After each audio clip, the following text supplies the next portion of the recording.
Hey everybody, thanks for watching. We're talking about getting stuck, what it is, and then how to fix it. So we're going to talk about what stuck is using a golfer that everybody knows, and then we're going to talk about how to fix it. And then at the end of the video, there's a really important and awesome announcement that we have for coming up for Be Better Golf. So I contacted my coach, Tony Lutzak, PGA, who is getting his PhD in Human Factors Engineering in Mississippi, and he put together a video for us. And Tony's approach is a little bit high tech, and then after that you'll see my approach, which is a little bit low tech, and then kind of walk through exactly how to get yourself out of it. So getting stuck basically is when the club, it's coming from way behind your rotation. It's basically coming from way inside your hands, and then it kind of flips out to the ball. Basically when the term stuck got real popularized was when Tiger Woods left Hank Haney and started going to other coaches, and I think he was at the Masters, and he was like, and he kept yelling that. He said, "I'm so stuck, I'm so stuck." So let's go to, this was, I think when Tiger was struggling in 2015 or something. So see how the target is kind of down here, right? See how Tiger's hands are here and the club is way inside that. So much so that it's like, you can see it's blocking from his leg. On the range earlier, if we go over to this range one, this was in a good, really good video that Wayne DeFrancesco did years ago. So, so the club's here or there. So you know that you're probably stuck if you're hitting lots of solid blocks and snap hooks. So if the face is a little bit open, it's a solid block. If it's square or a little bit, if it's square, it's like a draw that ends up in the left rough. If it's a little closed here and it attacks the ball from here, it's a major hook. And we saw Tiger battling that for a little bit of time. He jumped around coaches. Now he's working, I think, just figuring out himself, I guess. I don't know. Put in the comments if you know who Tiger's working with. So here's 2018 Tiger, much improved, right? So now we go forward, see where the club is. So now here's the target. It's a kind of a draw hole. So a dead straight shot would be totally in line with where you want to go. A little bit inside is perfect for a draw. So this is, Tiger's in a perfect spot there for the shape he's probably trying to hit here. See how the club is in line with his hands right there. And basically if there was a laser sticking out of the butt of the club at that point, it would be headed at the target, okay? Right there. So if there was a laser, it would be pointed kind of at those tents. So he's going to be hitting it slightly from the inside, and you want to hit the ball. When you want to hit the ball, if you're coming just slightly from the inside like that, you want to hit the ball with a slightly open face, and that'll give you what a push draw. That's from a practice round at the Honda. Oh, and then in 2000, the ultimate Tiger Woods golf swing. I'm just using Tiger because everybody's followed the saga of Tiger's different swing coaches and everything else. All right, so here's in 2000 when Tiger was, arguably anyway, the best golfer who ever lived. So that's dead straight. See how, if this is his target out here, which it probably is, it's probably right between that Titleist sign and that range pole, right about there. If there was a laser in that club, it would be going right down there. This looks like a pretty good camera angle. You can really see that that club is coming right through his hands. You can take a straight route to the ball from there. Good impact. All right. So let's go to Tony, who is going to talk about this and has a high-tech version of it. Also, stay tuned to the end of this video where we have a really exciting announcement. Hey golfers, Tony with Reactionary Golf. Trying to do a little workout routine actually before I go and hit some balls. I've been playing around with this and talking with one of the strength conditioning coaches on the PGA Tour, Coach Chris. And a lot of the guys are doing that. They're actually working out before their round as kind of a prehab. And so I started doing that. So I got my Got my little workout in. So what I want to share with you today is something that we do here in the lab, and I'm going to start looking at taking this out to the range too, and you'll see videos of this, but it's actually a video system, a video feedback system where we can chart where the club is. I can get feedback right here. So let's go ahead and I want to show you this. We're going to bring the camera around and I'm going to show you what this looks like so you can kind of get an idea of what it is. Okay, golfers, so what I want to do with our video practice system is go ahead and get set up and work on how we control this path going back. So for me, I have a tendency, at least on the way down, I'll get a little bit stuck. So I want to kind of work on that, make sure I don't take it back inside. Because if I get it back in here, I kind of then just get stuck. Hands get flippy at the bottom, trying to catch up. My sequence gets thrown off because it's really difficult because I know I'm going to hit the ball to the right, so I got to make an adjustment. So I want to make sure that when I get practicing, I do it correctly. So because feel is often not real, we want to be able to identify what truly is real. So I got my camera set up perfectly, perfect height. So this way, when I take that club back, I know exactly where that club head is relative to my hands and my target alignment in space. So because of 2D camera angle is really important. So if I just go ahead and adjust the camera, which I'm not, but I can throw myself off. So make sure you got your hands and your camera all lined up and at the right height and right alignment. So my feedback is I'm watching the screen right now, just making it, and I want to make sure I don't get too far outside, but I can see right there. So right here would be perfect, but I want to feel a little bit more here. I want to make sure I don't get stuck inside. Okay, now again, I don't want to be there, but at the same time, I don't want to get out here. So I can just rehearse this, come into it. There it is. And now I can just practice that extension of that wrist, and now I know my club face is staying square to that functional swing plane, and now when I'm delivering into the ball, I can get everything lined up and then obviously verify it with our Foresight Sports launch monitor. So this is just a great system where I know I can really dial in to get precise alignments with my club face and the path relative to the target line to hit straight shots. Thanks for that, Tony. Really appreciate that. Tony's going to be bringing this system and a lot of other technology to our Be Better Golf School in Atlanta on August 18th and 19th. More information about that later. But what we just saw Tony do there, you guys can do at home with this kind of setup that I'm setting up here. So we're going to go through that now. So this is kind of my low-tech way, and just watch a little bit of my practice from yesterday. I went out thinking about this thing, and so that base right there, that is my favorite training aid that I got from Mike Bender when we went and did a school down at his academy. And I just really like it because it's really simple and you can slide it around and move it where you want, change the angle.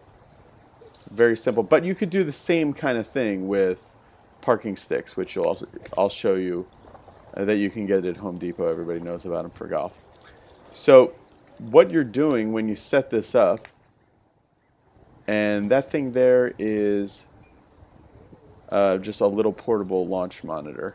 It's like just does basically ball speed and an algorithm.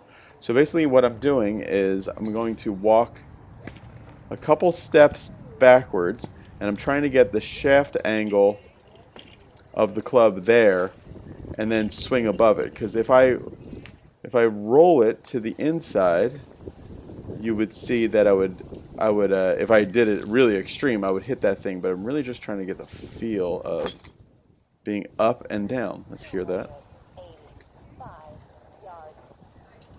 All right, so that was 285, and I've noticed that if I don't come from stuck and from the inside, then my distance is a whole lot better. So that's been really encouraging. So then you can take a parking stick if you're on a grass range.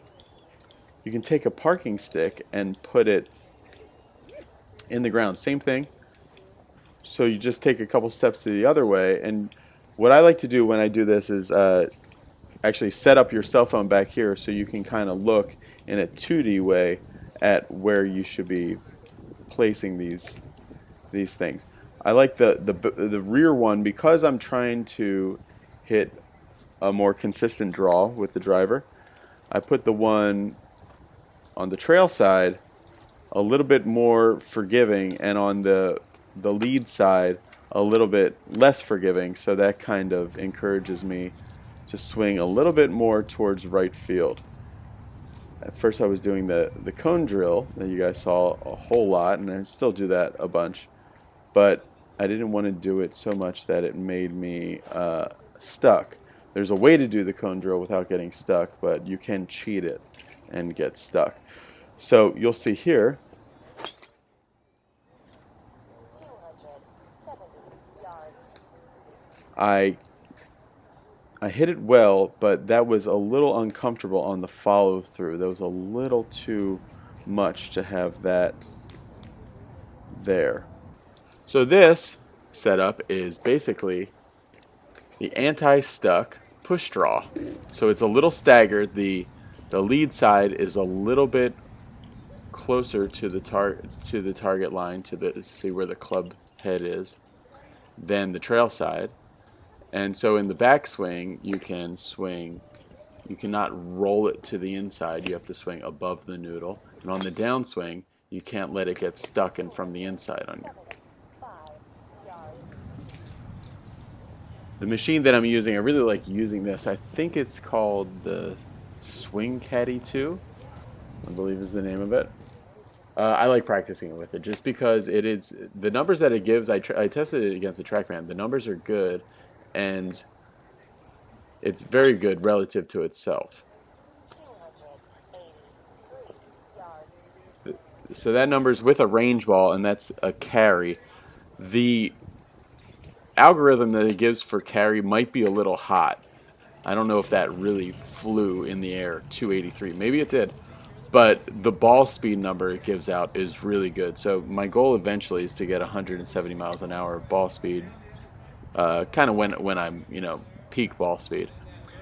So I'm just approaching 160 with a range ball, and I think the range balls are about 4 to 5 miles an hour. So 280 yards. a little off balance there. You always see that as you're starting to hit it well, you start trying to do a little too much. The one thing I can say is I used to be super against block practice. I used to hate block practice, and really I was very disciplined about jumping around from this club to that club, this club to that club. But when you're in a certain station like this, I think that a certain amount of block practice is good as long as you're using feedback. I don't think block practice helps you at all if you're not using feedback. 273 yards. So keep watching, and then now I'm really starting to catch the center of the face as well. The other thing that you guys can't see that is included in this practice station that I think is very important is I've sprayed the face of the driver with the foot powder from the dollar store to make sure I'm hitting it in the center. And the thing about doing this drill in this kind of feedback station is you see how connected all the different things in the golf swing are, and how connected your transition and your sequence is 271 yards. to getting stuck. And if you put yourself in this situation, you'll start to surprise yourself in how you can just athletically figure it out. So you should try to build your feels off of correct mechanics, not try to build correct mechanics off of feels. 286 yards. All right, that was the last swing I took that day because that's one of the biggest numbers I've gotten on that machine, 286 carry with a range ball. And the thing that I was particularly excited about was the ball speed was good as well. So for this machine and for a range ball, that ball speed is hot for me. Thanks for watching this far, guys. I'm super excited to announce the Be Better Golf School Atlanta coming up at Old Atlanta Country Club in Sewanee Georgia, just north of Atlanta. It's really going to be an exciting school. This is the school that I'm most excited about doing because we're doing it at a private country club. The head pro of Old Atlanta Country Club is going to be there and going to be teaching with us, and we have full access to the course. So we'll be able to work on the range as much as we want, and then we'll be able to immediately take that situationally to anywhere on the golf course. You know, they always say the longest walk is from the driving range to the tee box, to the first tee, but this flip-flopping that we're going to be doing in this school on the course and on the range is really going to be huge to getting your performance to actually show up when you want it to. The other thing I'm really excited about is, just like Tony was saying in his video, he's going to be setting up these video stations, and we're also going to be combining that with a lot of noodles and all the information that Tony has been researching and going through while he's been getting his PhD, and also throughout the length of his career in developing reactionary golf. We're going to be going through all that. We've had some amazing success. You guys probably saw some footage from our Williamsburg school. We had amazing success immediately after that school with a lot of our students. One of them shot 66-72 to win a big amateur event up in Pennsylvania. Another guy from that school has lowered his handicap by like more than half and shot back-to-back 75s, and he hadn't shot 75 in a long time. And then also he shot a 67, that same guy, but that was from the forward tees. That was one of the things that we were having him do to break some scoring barriers, staying in contact with our students. And Tony and I were telling him to go play from the forward tees, and immediately he shot crazy scores like 67, 68, and he kept it like going really low from the forward tees at his home club. And then he backed it up and he shot 72, and it had been like I think 10 years since he had shot that score. So we're really seeing some awesome things, and looking forward to this school in Georgia. So contact me.